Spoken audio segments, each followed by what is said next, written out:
Hello everyone and welcome to an amazing game from the HDBank tournament of 2019. It was a pretty big tournament organized in Vietnam, sponsored by obviously HDBank, and Gukesh was I think around 13 years old. It was 6 years ago, and he's playing against a very strong grandmaster, Anton Demchenko, who in 2021 he won the European Individual Championship, and he has defeated many strong players. At the time this game was played, it was even higher rated than Gukesh.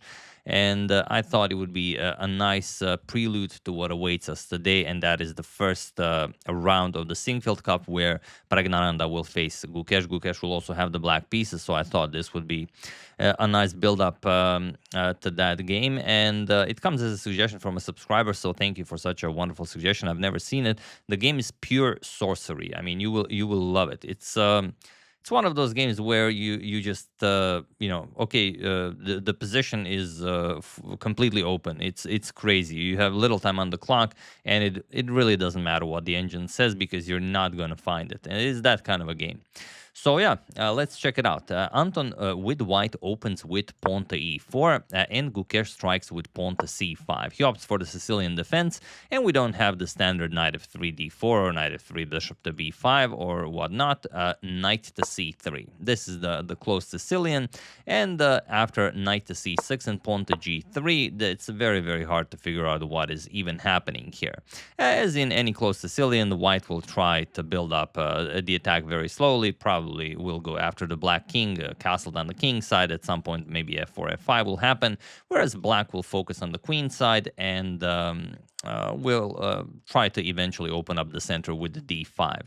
And if you have problems sorting out positions like these, I definitely recommend you try Lotus Chess. First link in the description below. It will immensely improve your game. I've been using it for quite some time now, and my London system defense has improved immensely, even to the point that my nephew is refusing to play me. As I become so good defending against the London system, and he plays the London exclusively. Okay, I might be exaggerating a little bit, but I definitely have a lot more fun playing it. As now I see the London, I'm like, okay, let's do this. I see it as a minimum draw. So yeah, definitely try it out, and you will enjoy it. But here, Gukesh opts for a most interesting solution. Now, g6 and d6 is what is most played here. Gukesh goes for rook to b8, which is only the 6th most popular continuation, but one that really makes sense. You know that, okay, white already played g3. You know that the bishop is coming to g2, so you don't want to have your rook on a8. And on the other hand, the bishop and knight are controlling b5, but when the bishop goes to g2, you're not going to play g3 without bishop to g2, you know that you have an instant b5, b4. So at the highest level, like I said, is the 6th most popular continuation, but one that I really like and one that really makes sense. So okay, knight g to e2. Bishop to g2 is the more common reply to rook b8. And knight g to e2, there are only a handful of games with this exact setup, and some of them went pawn to g6, but Gukesh goes for the immediate b5, and it is now already, as of move 4, that we have a completely new game. So okay, bishop to g2 and the immediate pawn to b4. Okay, the knight comes to d5, an excellent square for the knight, pawn to e6, knight to e3, and knight to f6. Okay, castle's king side, we have bishop to e7 and pawn to a3. Very nice challenge to black's flank attack, where if you capture on a3, then okay, you can play pawn to b3, you can play rook captures on a3, you will have the open a file, so you can play this however you want. On the other hand, after a3, b3 was played by Gukesh, and this presents some problems for Anton. Now, if you capture on b3, yes, it's a pawn, but black will go bishop to a6, and you will have problems, especially with that d3 square. You will have to play something like d3.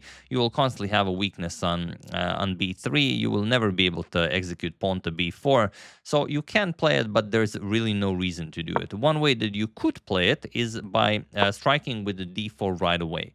And then let's say bishop captures, knight captures. Okay, you control the center. Let's say c captures, knight captures on e4, castles, and now you strike with b4. One nice way that you could handle such an idea. But Anton played pawn to c4. As like I said, you know that black wants to execute pawn to d5 with all of these pawns controlling d5, with the bishop controlling d5, the knight on e3 controlling d5, this knight coming to c3 could control d5. It could be very, very difficult for Gukesh to actually execute it. So here, okay, Gukesh castles, we have pawn to d3 and pawn to d6. For the moment, it will have to suffice. We have pawn to f4 and Gukesh goes knight to d4. Okay, offering to trade off a pair of knights. We have knight captures on d4, c captures on d4, and now dislodging the other knight from controlling the d5 square. Knight to g4, and Gukesh happily trades. We have knight captures, queen captures on g4, and the immediate pawn to d5. So you eliminated the knights, and now you can push pawn to d5. We have c captures on d5, e captures on d5, and now pawn to f5. Well, you would really love to play pawn to e5, but your queen is hanging. I know some of you missed that completely. So pawn to f5, d captures on e4, and now, again, you would really love to play d captures on e4, and then you have, e5, e6, f6. But if you do that, you give black the passed d pawn. And then, okay, d3, and if, let's say, bishop to f4, you don't even care about the rook. You can just play bishop to b7 and enjoy a very nice game. You don't even have to capture right away. You could even play queen to d4 check. Let's say king h1, rook captures on b8. You put the rook back to d8. You push d2. And this is a nightmare for white. So after d captures, bishop captures on e4 has to be played. And bishop to f6. Nicely defending the d4 pawn. In the future, preventing any f6 pushes, so it's a very well-placed bishop. We have bishop to f4 attacking the rook, and okay, here, without the d-pawn being a pass pawn, giving up the exchange would be, asking for trouble. So rook to b5, putting some pressure on that f5 pawn, and we have rook 8 to c1. And Gukesh now plays bishop to b7, and he runs into a little bit of trouble. It's not huge trouble, but it is a little bit of trouble. Try to find the best move for white here. It's a really subtle idea, but one that will prove to be very difficult to handle for black.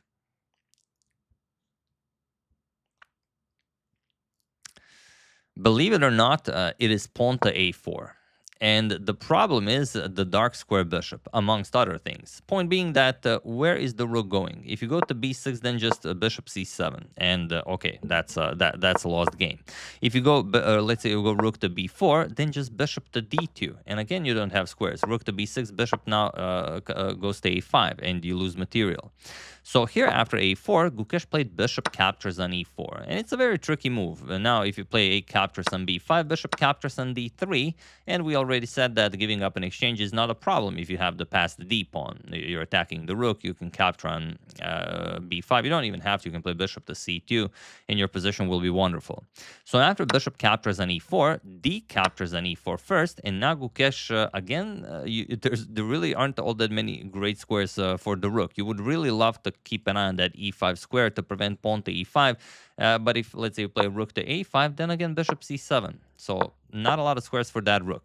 So Gukesh says, all right, now I have a passed pawn. I no longer need my rook. Plays rook e5. Better than to allow pawn to e5. We have bishop captures on e5, bishop captures, and now rook to c5, putting pressure on the bishop. And Gukesh finds a most brilliant idea here, because if you're not careful, you could easily blunder the game here. I'm sure you guys already see what Gukesh played. It's all about the d pawn now. Pawn to d3. Now, of course, if you capture, you will be in a lot of trouble. If rook captures, queen to d4 check connects nicely with the rook. But even this wouldn't be that big of a deal. Rook to d5 was played, and now Gukesh actually has some very, very nice moves. Queen to b6 with check, king g2, and bishop captures on b2 now creates a passed b pawn as well. And you could capture it, not a problem. Then bishop comes to f6, and you play pawn to b2, and you can never lose this game. So in the game, queen to d1 was played. Anton decided to capture in a bit of a different way. Bishop to f6, and now queen captures on d3. We have pawn to b2, and now pawn to e5, cutting off the dark square bishop. And again, Gukesh is in a pretty bad spot here, but he has a way of handling this. If he finds it, he has to play queen to c6. He missed this in the game. You can see that they're already very low on time. Anton on 6 minutes, Gukesh on 11 minutes, but this is very nice. Point being that now if bishop is captured, you have rook d8 with an instant draw. For example, rook to d1, you're going to play g captures on f6, and not a lot for white to do here. At any point, you can capture on d5 and then, just push pawn to b1, whatever you play. Let's say queen e4, you can capture on d5. If rook captures on d5, you can't bring a queen into the game because rook d8 check and it's game over. You're going to blunder that queen. You're going to be down a full rook. But if play queen captures on d5, queen captures b1 queen, okay, it's a nice draw. But after e5, bishop to g5 was played, and now Gukesh is lost. But you have to play it precisely. Pawn to h4, for example, or rook to b5. In the game, queen to b5 was played, which is nice, but it's not as convincing. Gukesh finds queen to e3. We have queen to d3 offering a trade, and queen back to b6. And now pawn to a5. Again, h4 is definitely a must. Queen to c6, now pinning the rook, king to h3, and queen to h6 with check. King to g2 and queen to c6. Gukesh just repeats as now they are both below 2 minutes. It is classical, but still, you have, a minute and a half to make a move. Okay, you get 30 seconds increment, but still. King to h3, Gukesh repeats, queen to h6 with check, king to g4, and now bishop to c1. Okay, so now the rook is no longer guarding b1. The queen has to remain there to prevent the b pawn from queening. Pawn to h4, the only move that allows white to maintain a winning position because you have to have that h3 square available for your king. Queen back to c6, and now rook to b5. Again, the only move for white. Pawn to a6, chasing away the rook, and rook to b3. Rook to b6 is a little bit better, but you also want to, be safe. Without ruining your position. So queen to a4 with check, we have king to h3 and pawn to h5, and now comes king to g2. Rook b7, again, much better for white, but little time on the clock.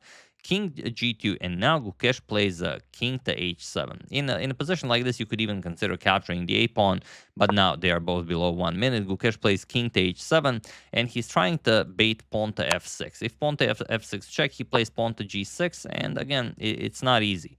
But after king h7, pawn to e6 was played, which is the strongest move, and now rook to d8. And there's really, it's really very hard to find a move here for Gukesh because his position is lost. But here he finds rook to d8, and it's still a bad move, but it's so difficult to actually win this for white now.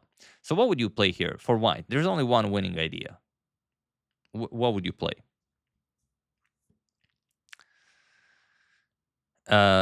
Amazing as it is, you have to play queen f3. It's not the first move that comes to mind, but that h-pawn being weak, black really does not have a lot of moves here. For example, rook to d2 check, the king just goes to h1, and that's it. There's no way to defend. You capture here, it's merely a matter of queen h5 check, king to g8, and rook to b8, and that's it. Once you give up all of the material, rook will capture. A rook will capture with checkmate. The queen covers f7, and that's it. And pretty much any other line, you will also win very easily. But a little time on the clock, queen captures on d8 was played with 8 seconds on the clock. Queen captures on b3. Now the rooks get traded off, and now pawn to e7. Still, white's position is much better, but the openness of the white king makes it a little bit difficult. Queen to b7 with check, and now, again, only one move, but not an easy one to find. Just for fun, as this game is so tactical, what would you play here with white? Only move rook f3. And after rook f3, okay, b1 queen, e8 queen, and the game continues with white being much better. But after queen to b7 check, king to h3 was played, which also makes a lot of sense. You avoid all any and all checks, and now you're just gonna promote a pawn. But there's a huge problem. Now Gukesh is completely winning, but look at this. Pawn to b1 queen, pawn to e8 queen, and now feel free to pause the video. It's actually a checkmate in 6 for Gukesh. Have at it while I give you a couple of seconds.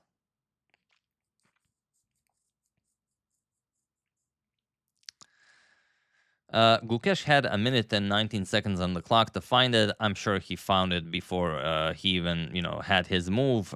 So whoever found it, congratulations, you are an amazing player. It's not easy to solve positions with 4 queens on the board, but Gukesh played queen captures on f5 check. And now you see the problem of the king on h3, complements of the pawn on h5 guarding the g4 square. If you capture the queen, then it's queen h1 checkmate, and that's it. No move available. So after queen captures on f5 with check, king to h2 was played by Anton, and now comes queen to c2 with check. And he was in this position on move 47 that Anton Demchenko resigned the game, as there is nothing more to be done here. Once you give up everything, you have so many material. You can first give up this queen, then give up this queen, then give up the rook, but none of them are helping you block checks for real. So at some point, the king will have to go to h3, and then you can choose either queen and deliver a nice queen to g2 checkmate. So yeah, I mean, I can imagine how Anton felt losing this game, because it was a beautiful game. It was so tactical. He was playing it very well, and then at a critical moment you play a move like king to h3, and this pawn on h5, such a trigger. Your spidey sense has to go off, but it just can't in every game. He played king to h3, and that's all there is to it. So yeah, thanks again for recommending such a wonderful game. I think it's a beautiful prelude for what awaits us today. Pragnananda versus Gukesh, round 1 of the Sinkfield Cup. I hope they, we're not gonna have a Berlin defense, but even if we do, both of them will be playing for a win. So I'm guessing that's the one to cover. But you never know what the future holds. So yeah, that's the game. Hope you guys enjoyed it. Beautifully done by 13-year-old Gukesh Domaraju, for a future world champion. I would like to thank Miloš Knežević, Gerhard Henkelman, Amar Mirza, Derek King, and Hernan Escalante Jr. for a contribution to my channel. Thank you a lot. I really appreciate it. As usual, you can check 2 of my previous videos here. Thank you for watching, and I will see you soon, continuing to check up on your wonderful suggestions and whatever else happens in the chess world. Thank you all. I will see you soon, and have an excellent rest of your day.